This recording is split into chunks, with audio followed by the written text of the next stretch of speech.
Hello and welcome to this little video essay about nature, video games, artificial intelligence, my own video game, which I made. It's also kind of about some of the naughtiness which humanity has been up to in recent decades. And, I don't hate humans. Allegedly I am one. But let's say we make room for nature.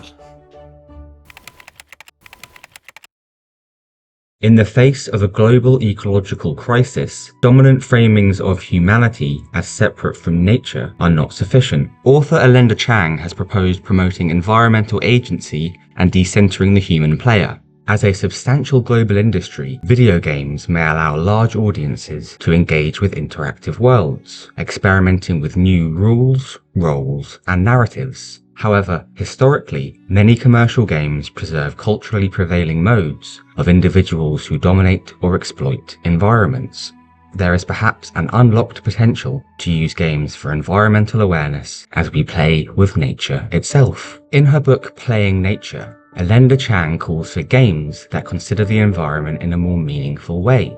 She cites moments when the game world seems to operate independently of the player, such as dynamic weather systems or NPCs, as making game worlds appear as more than mere backdrops. David O'Reilly's game Everything is a compelling attempt at this. Players can transform into any creature or object in the universe. In autoplay mode, if the player stops moving, the simulation continues to run and shift perspectives without your input. You witness a network of living and non-living things interacting without a player character anchoring the narrative. However, during gameplay, little happens that the player doesn't intend. For Chang's purposes, showing the agency of the player's environment is not just about becoming non-human, but about showing Latourian interdependency. Bruno Latour critiqued the division between humanity and nature, and instead promoted tracing the connections. These connections give actions between humans and non-humans equal agency. For Latour, the bears in Everything could only have agency if they cause some effect. A bear is Agent 1 with a program to feed itself. It can detour to the woods, whose program is to grow food. Combined, they have many different possible effects, granting the woods as much agency as the bear. This idea appears in Everything through Alan Watts's audio dubs. His philosophy was that the processes and doing are what define things in the universe. The whirlpool is something the stream is doing. And exactly the same way, the whole universe is doing each one of us. In this line of thinking, agency emerges collectively through interactions in a network, and an actant can be anything provided it's granted to be the source of an action. Everything has bears and fish and forests, but it doesn't show the idea that they all depend upon each other, so much as it shows the idea that they're all just there. Outside of autoplay, the gameplay is still reducible to human intent and control, so to give the environment agency, it should show effects outside of player intention. To decenter human subjectivity is to make the player feel less human. This doesn't happen in Everything. There's the incorrect scaling of the things, and then their movement. While possessing different animals, the player continues to see a stylized generic environment, thus maintaining their human understanding of space. Frogs see in 360 degrees, have ultraviolet vision, and famously hop, but not in Everything. To decenter the human experience, I think we should dispense with accurate depictions of space. This may defamiliarize the player with the game environment and lessen their control over it. Some games allow control and the ability to dominate space, to move through levels built for human eyes, and navigate with a God's Eye minimap. This centers the human presence as the organizing frame of the game's universe. Conversely, a 2025 study found that players experienced lower mastery and control in non-traditional spaces, even though immersion and challenge remained the same with conventional geometry. Players felt less in control of the game world when its space was unfamiliar, but not less engaged. Participants found it disorientating at first, but ultimately thought-provoking. Deliberate disorientation can be found in architecture. Dilius Cofidio Renfro designed Blur Building, in rejection to the dominance of visual culture in Western tradition. They used a smart weather system combined with a primitive form of AI to control it. They sought to problematize vision, or any God's eye view of the world from above. They put navigation to the test by showing that humans and the non-human mist and technology do not exist as discrete, but inhabit the same space.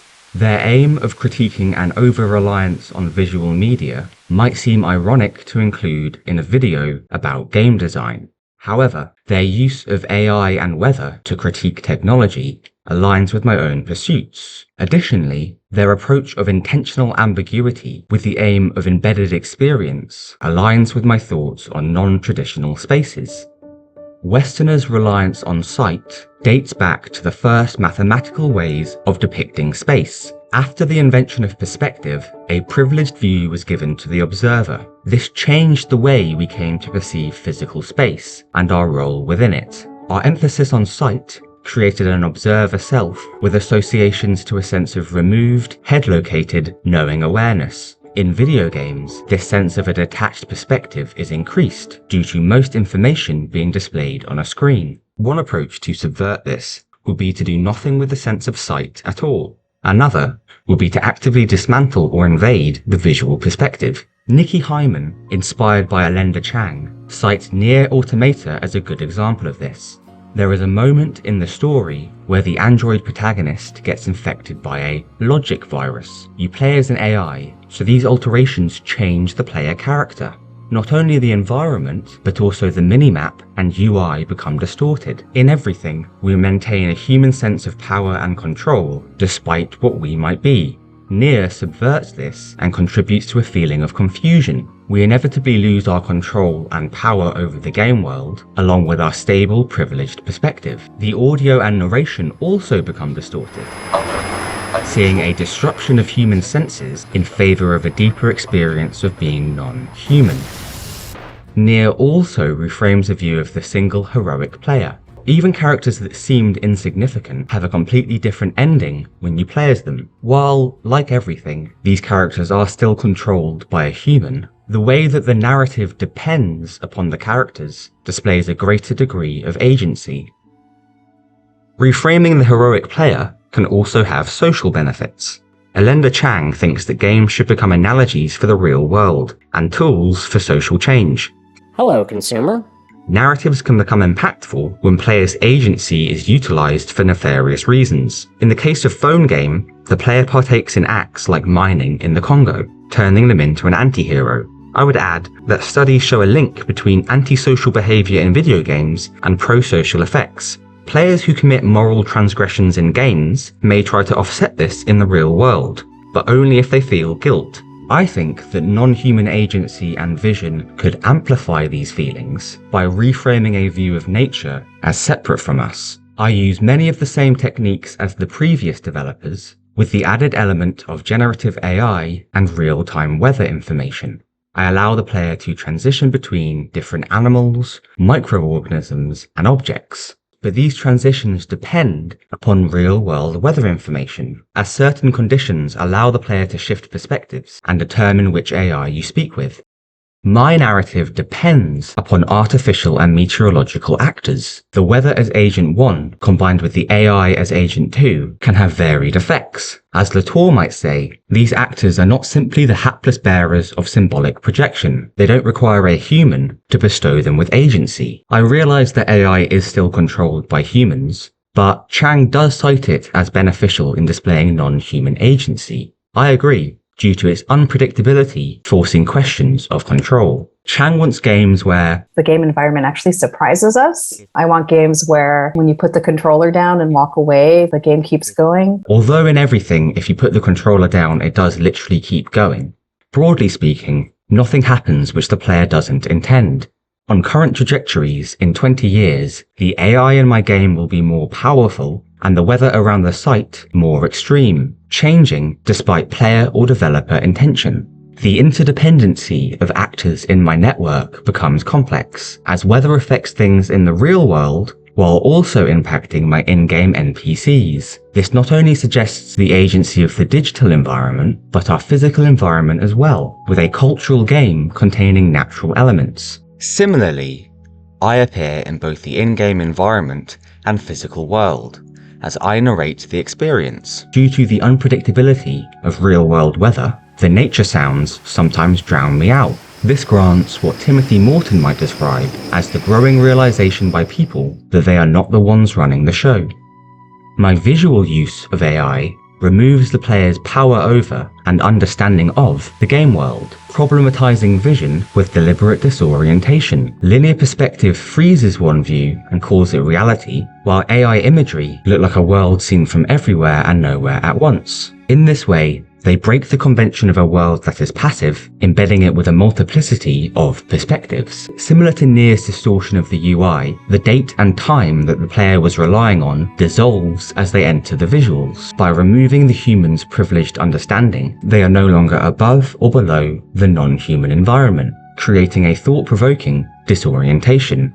Provoking thoughts is ill-equipped to promote social change without a narrative that reflects contemporary issues. My game is not centered on a heroic player, as each prompt with the AI displays an estimate of the water consumed. Similar to the satirical nature of playing phone game on an iPhone, the estimate of water consumed reflects the real amount required to cool the AI server plants. Additionally, the only interactivity allowed is to contribute to lithium production, causing pollution.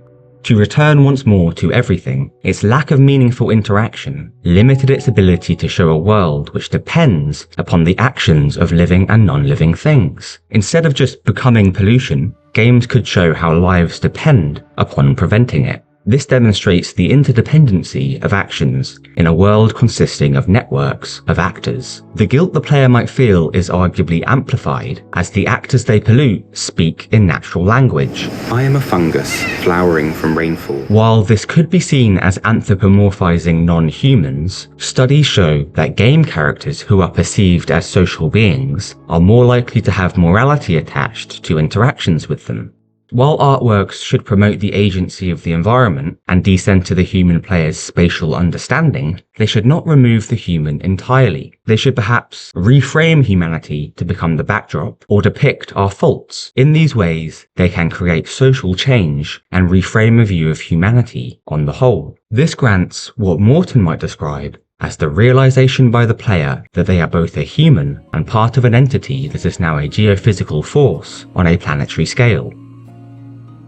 It's been hard to find artworks that meet every goal. Indeed, many do the opposite. While I could have chosen one aspect to interrogate more deeply, I wanted to emphasize the importance of the interrelatedness of the entire network of components within my game. Through these multiplicity of parts, artworks can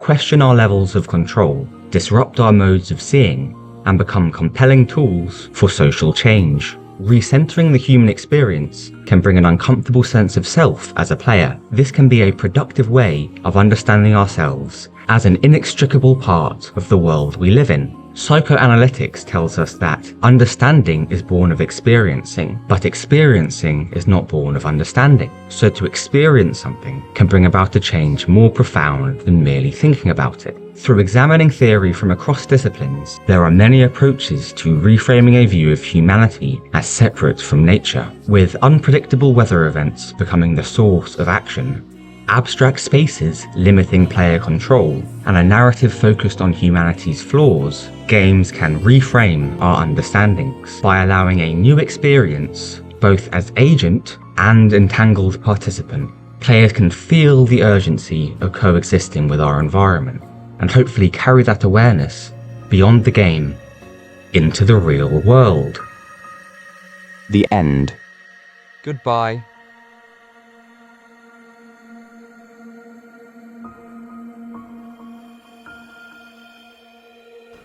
Thank you for watching. For more content about the game I made or more video essays, check out my channel. Bye!